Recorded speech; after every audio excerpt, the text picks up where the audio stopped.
что в исламе есть сильнейший потенциал, который грех не использовать народу и государству. Какой потенциал? Морально, да? Что воровать грех, гүнөө деген, да? Bir nerseni de честно сказать. Siz айтып отқан нерселер ислам акыйдасын толук алмайынча мүмкүн эмес.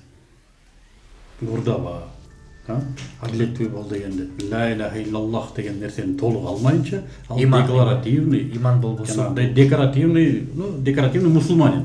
Эки жакты карап эч ким көрүнбөсө билгенин кыла берет. Туурабы? Ошон үчүн ал натыйжа. Антикене эме керек. Бизге иман, бу жерде башка маселе. Мен жана Азимбек Анаркуловдун айткан сөзүндө бу жерде негедир биз ислам саясаты жөнүндө сүйлөсөк эле ислам мамлекети жөнүндө сөзгө бурулуп кетет да. Ислам мамлекетинен өзү айланса болот. Кана эле ошондой болсо бизде. Но тилекке каршы бүгүн биз ага даяр эмеспиз. Муну биз түшүнөбүз. Бүгүн айтып атпаймынбы? Келип туруп, мыкты, давай балдар чогулт, биз жардам берели, ислам мамлекети кылалы десеңиздер да биз көнбөйбүз. Жок, эл даяр эмес дейбиз. Бүгүн надо быть идиотом, чтобы этого делать. Биринчи элди даярдаш керек. Биринчи бийликтин өзүн даярдаш керек ага. Биринчи эл муктаж болуш керек бул динге. Маселе ошондо турат.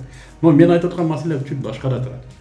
Эмне үчүн бийлик бүгүнкү бамонт дейбизби, элита дейбизби, эл жакшылары дейбизби, исламды бүгүнкү кризистен чыгуучу бир фактор катары карабайт да. Вот исламофобия болуп атат. Вот, исламды бүгүнкү экономикалык кризистен чыгаарда Швейцарияны карайт, тигини карайт, муну карайт, исламды карабайт. Исламдын экономикалык потенциалын билбейт. Же билгиси да келбейт. Адамдардагы моралдык кризис, эркектер эрге тие баштады да. Чындап айтканда, кыргыздар эрге тие атат эркектер. Эмне үчүн исламдын дагы бир эмесин карабайт? Жок.